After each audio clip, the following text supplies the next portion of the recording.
الحمد لله رب العالمين والصلاة والسلام على سيد الأنبياء والمرسلين نبينا محمد خاتم النبيين وعلى آله وصحبه أجمعين ومن تبعهم بإحسان إلى يوم الدين. أما بعد، معزز سامعین و ناظرین، السلام علیکم ورحمۃ اللہ وبرکاتہ. آج ہم اللہ کی توفیق سے سورۃ الانشقاق کا ترجمہ اور تفسیر بیان کریں گے. اس کا نام سورۃ الانشقاق بھی ہے اور اسے سورۃ انشقت بھی کہا جاتا ہے. یہ مکی سورت ہے. اس کی 25 آیات کریمہ ہیں اور 107 کلمات ہیں اور 434 حروف ہیں. یہ سورۃ الانفطار کے بعد نازل ہوئی اور اس سورت کی آیت نمبر 21 میں کی اس کے اندر سجدہ بھی ہے. اس سورت میں اللہ سبحانہ و تعالیٰ نے گزشتہ صورتوں کی طرح قیامت کے احوال اور اس کے بعد کے واقعات کا ذکر کیا ہے. تو ہم آج کے درس میں اس کی پہلی 15 آیات کریمہ ان کا ترجمہ اور تفسیر بیان کریں گے. باقی انشاءاللہ کل کے درس میں تو پہلے اس کی تلاوت کی جاتی ہے. اعوذ باللہ من الشیطان الرجیم. بسم اللہ الرحمن الرحیم. اذا السماء انشقت وأذنت لربها وحقت وإذا الأرض مدت وألقت ما فيها وتخلت وأذنت لربها وحقت. يا أيها الإنسان إنك كادح إلى ربك كدحا فملاقيه. فأما من أوتي كتابه بيمينه فسوف يحاسب حسابا يسيرا وينقلب إلى أهله مسرورا.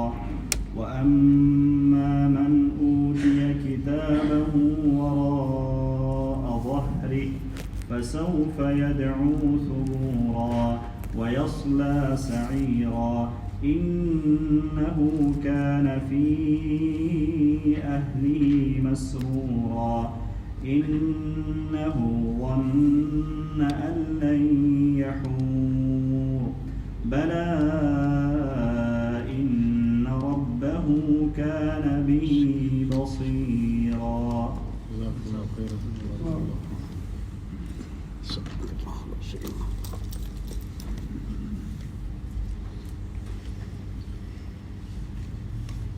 اللہ سبحانہ و تعالیٰ کا ارشاد گرامی ہے.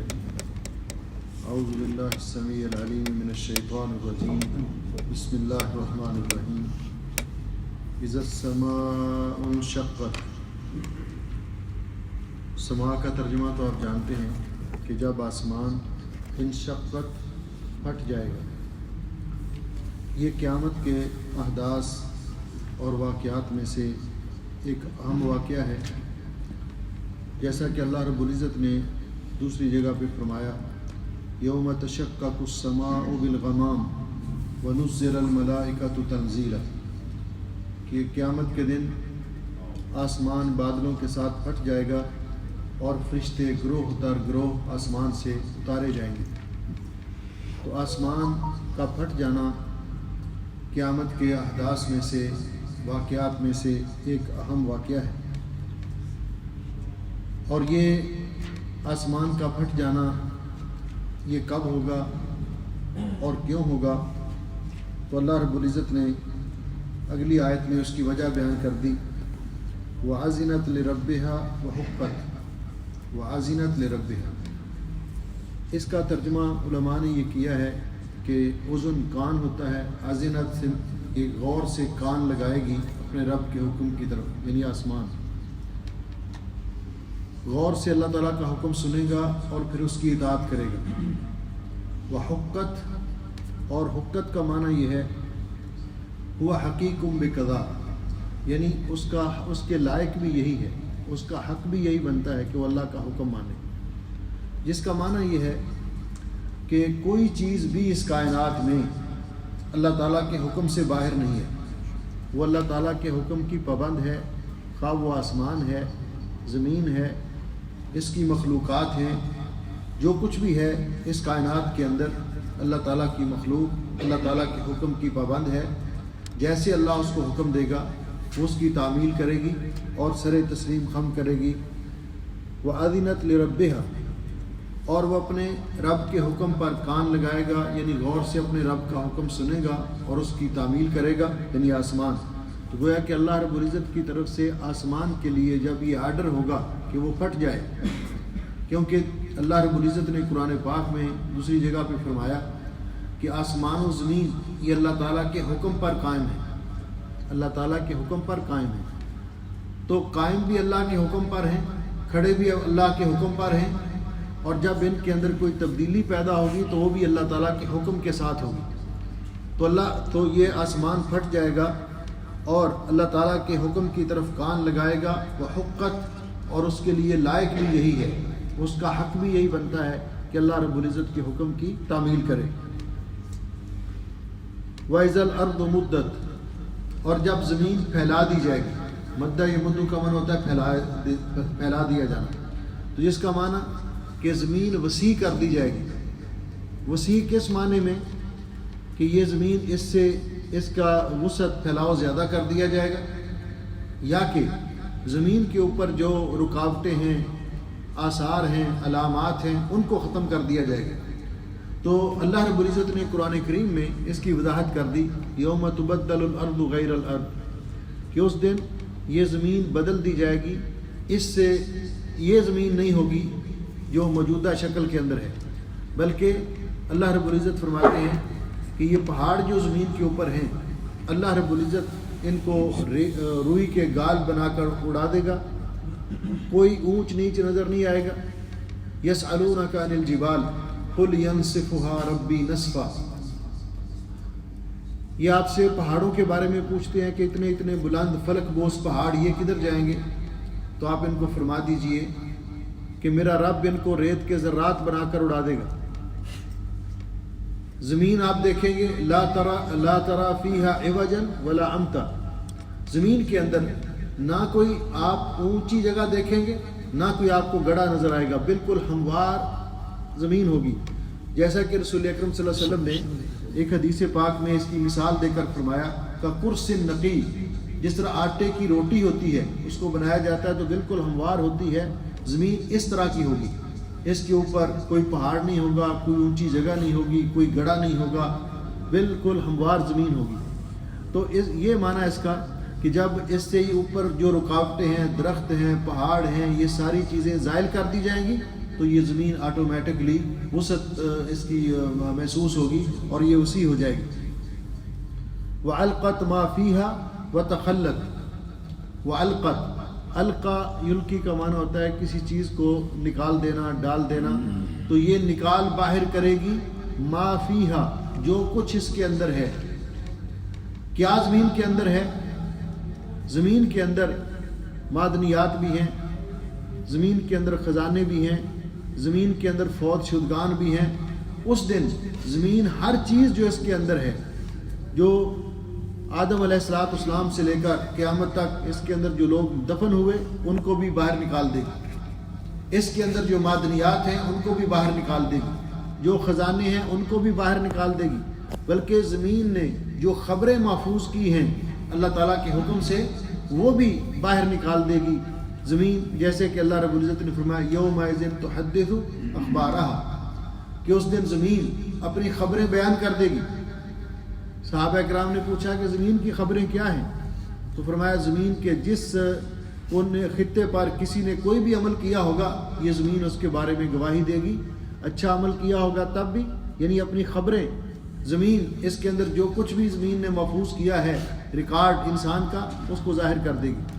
تو زمین اس دن اپنے اندر جو کچھ بھی ہے اس کو باہر نکال دے گی، اگل دے گی، وَتَخَلَّتْ، اور خالی ہو جائے گی، کچھ نہیں زمین کے پیٹ میں رہے گا، جو کچھ بھی ہے اس کو باہر نکال دے گی۔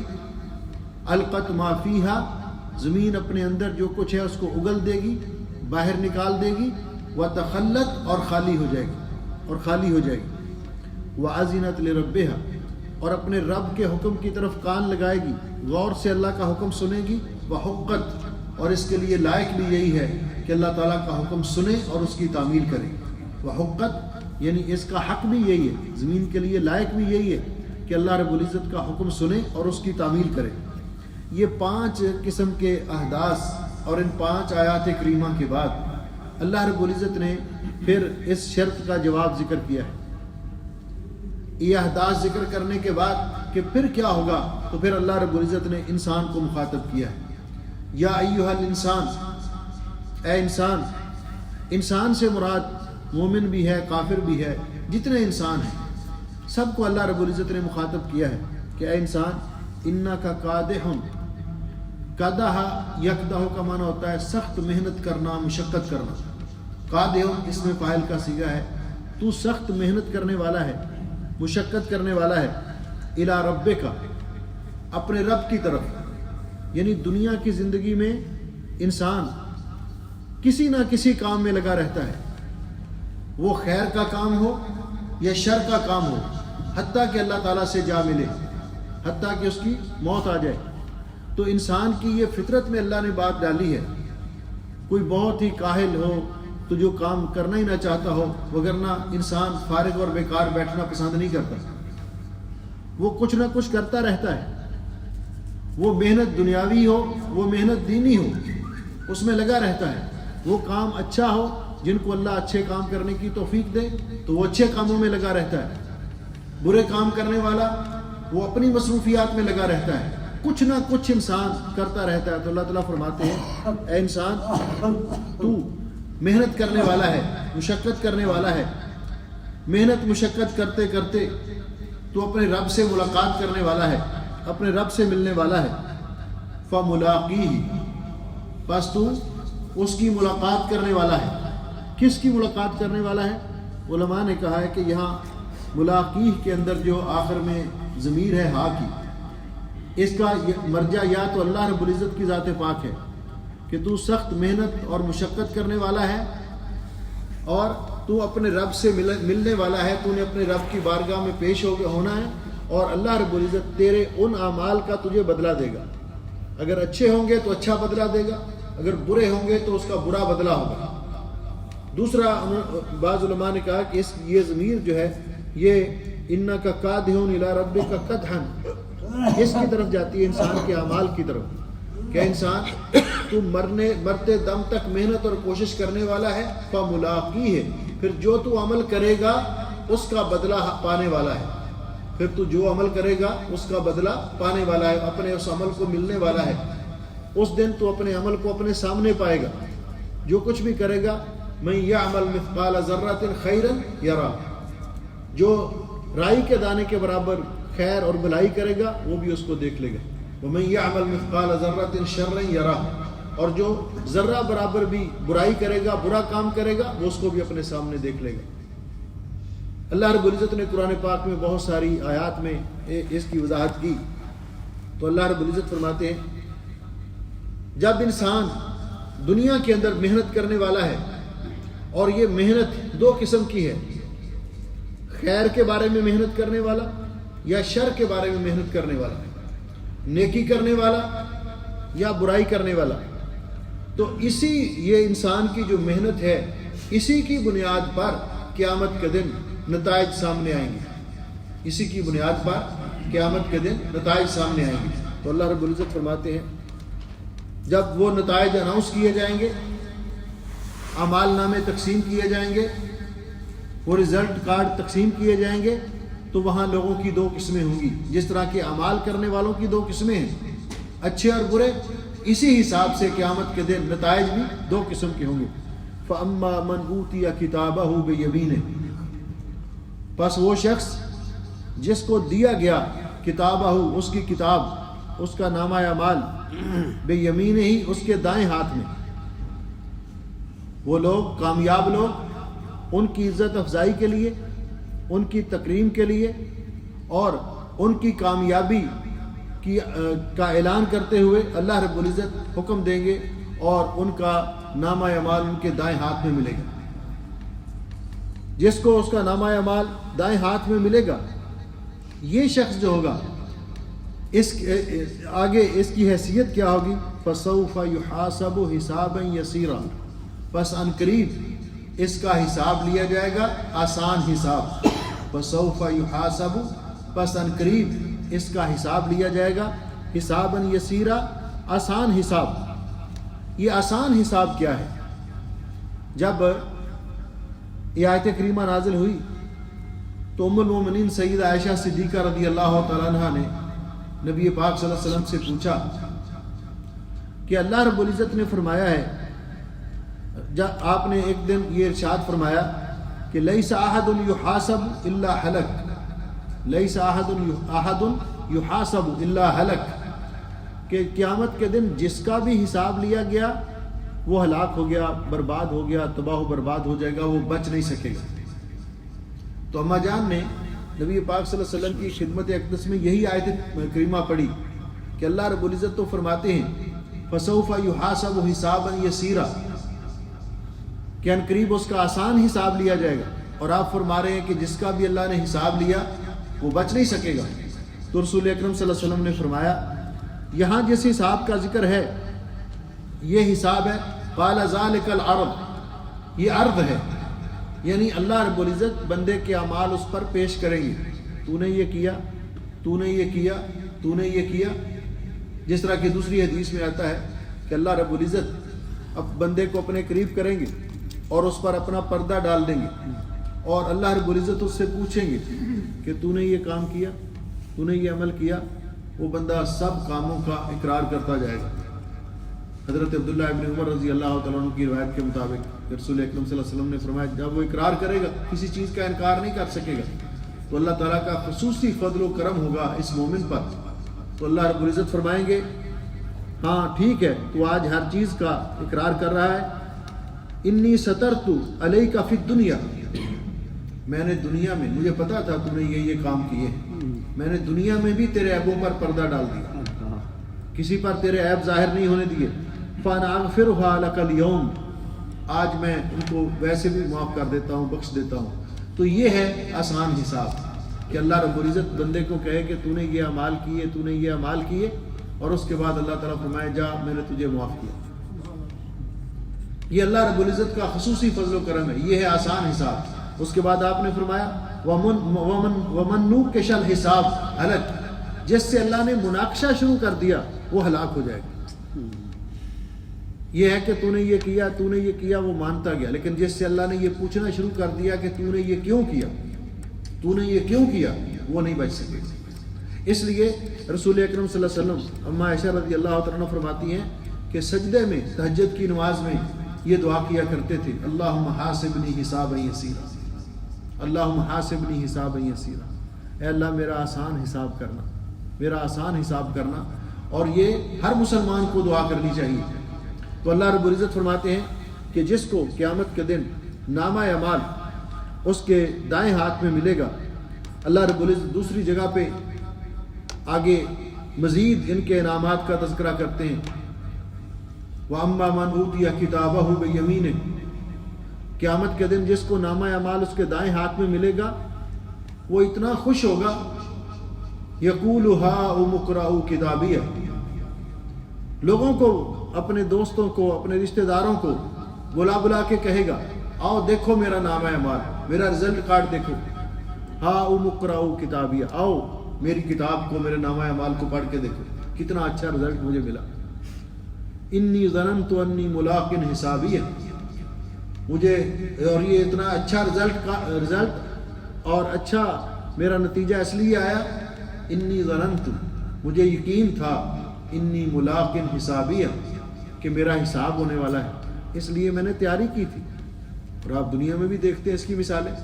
آج کل امتحان کے دن ہیں کہ جو بچے امتحان کے لیے محنت کرتے ہیں، رات جاگ جاگ کر وہ پڑھتے ہیں، ان کو توقع ہوتی ہے کہ ہمارا رزلٹ بہت اچھا آئے گا. اور جب رزلٹ آتا ہے بہت اچھا تو وہ فون کر کر کے بتاتے ہیں، خوشی سے بتاتے ہیں اپنے دوستوں کو، اپنے عزیزوں کو، رشتہ داروں کو کہ میرا اتنا اچھا رزلٹ آیا. اور جنہوں نے یہ وقت بھی ضائع کیا ہوتا ہے، محنت نہیں کی ہوتی، والدین کو دھوکہ دیا ہوتا ہے، گھر سے پڑھنے کے لیے نکلے اور بازار میں محامید میں گھومتے رہے، گھر سے پڑھنے کے لیے نکلے اور کسی اور جگہ دوستوں کے ساتھ گھومتے رہے، تو ان کو وہ رزلٹ دیکھنے ہی نہیں جاتے. وہ رزلٹ دوسرے جو ہیں وہ انتظار کرتے رہتے ہیں، نیٹ پہ بار بار چیک کرتے ہیں، جو کامیاب ہونے والے جن کو اپنی کامیابی کی توقع ہے کہ رزلٹ آیا کہ نہیں آیا. اور ان سے اگر کہیں بھی والدین کے رزلٹ کا پتہ کرو تو یہ کہتے نہیں ابھی نہیں آیا، یہ 2 مہینے بعد آئے گا. کیونکہ ان کو پتہ ہے. اللہ رب العزت نے اسی کا تذکرہ قرآن پاک میں کیا، وَأَمَّا مَنْ أُوتِيَ كِتَابَهُ بِشِمَالِهِ، قیامت کے دن جس کو نامہ اعمال اس کے بائیں ہاتھ میں ملے گا. ناکام لوگ، اللہ تعالیٰ ہمیں اس بدبختی سے بچائے. تو وہ کیا کہیں گے؟ یقول یا لیتنی لم اوت کتابیہ ولم ادر ما حسابیہ، کاش کہ مجھے یہ رزلٹ کارڈ ملتا ہی نہ، مجھے پتہ ہی نہ ہوتا میرا رزلٹ کیا ہے. ناکام لوگوں کی یہ صورتحال ہے. تو اللہ رب العزت فرماتے ہیں یہ شخص جو ہے جس کا اللہ آسان حساب لے گا، وَيَنْقَلِبُ إِلَىٰ أَهْلِهِ مَسْرُورًا، یہ اپنے اہل کی طرف پلٹے گا، جائے گا خوشی خوشی.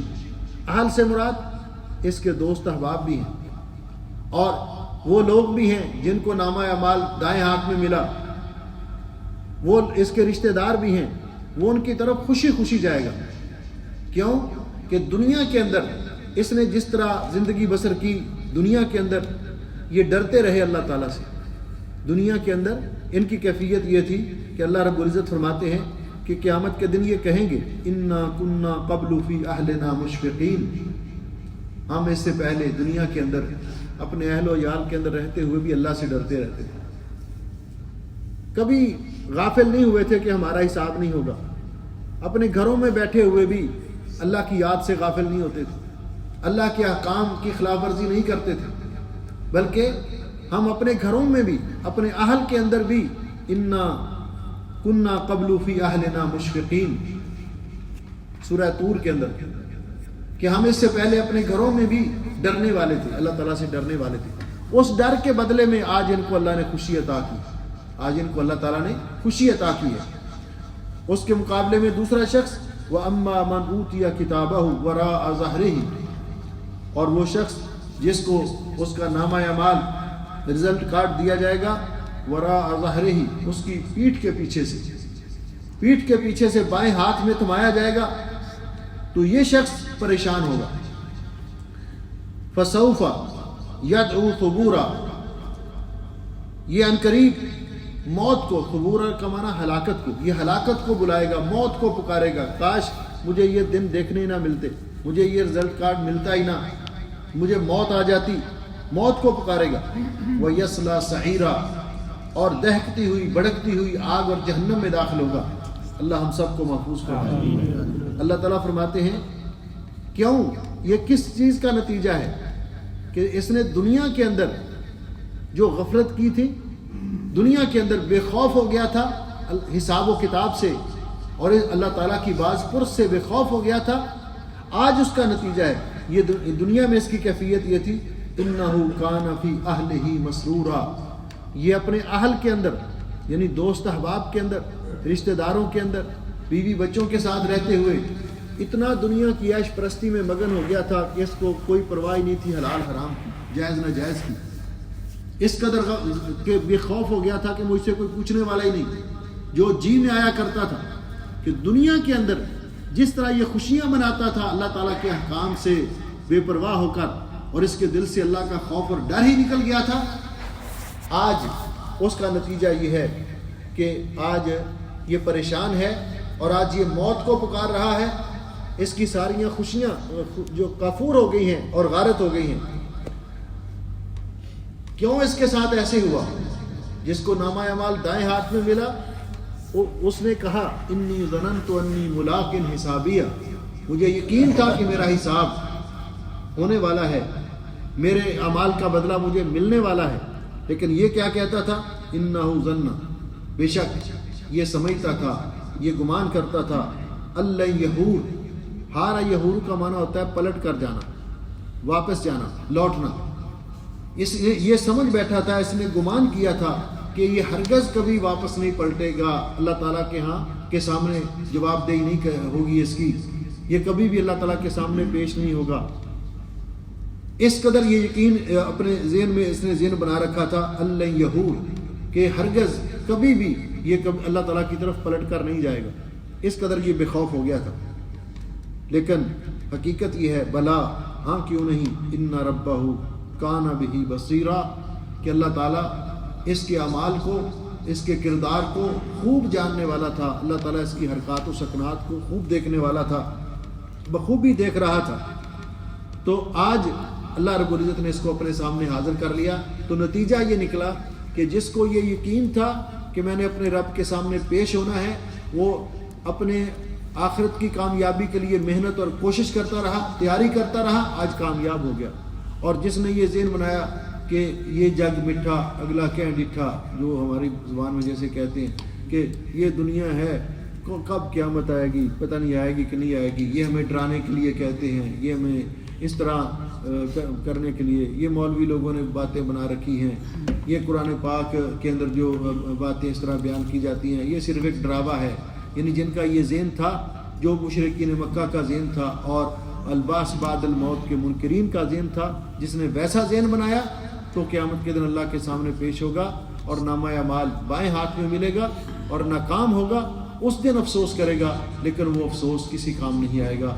اللہ رب العزت سے دعا ہے کہ اللہ سبحانہ و تعالی ہمیں دنیا کے اندر رہتے ہوئے بھی اللہ تعالیٰ کے احکام پر عمل کرنے کی توفیق بخشے، اور قیامت کے دن اللہ تعالیٰ ہمارا نامہ اعمال ہمیں دائیں ہاتھ میں عطا کرے، ہمیں میدان محشر کے اندر بھی عزت اور کامرانی عطا کرے، اس دن کی رسوائیوں سے اللہ بچائے، اور اللہ رب العزت ہمیں پیارے نبی حضرت محمد رسول اللہ صلی اللہ علیہ وسلم کے حوض مبارک سے جام کوثر نصیب فرمائے اور جنت الفردوس کے وارث بنائے۔ اللہ تعالیٰ ہمیں جہنم جیسی سزا اور حشر کی ندامتوں اور قبر کے عذاب سے محفوظ فرمائے۔ بارک اللہ فیکم۔ انشاءاللہ باقی صورت کل مکمل کریں گے۔ سبحانک اللہم و بحمدک، اشہد ان لا الہ الا انت، استغفرک و اتوب الیک۔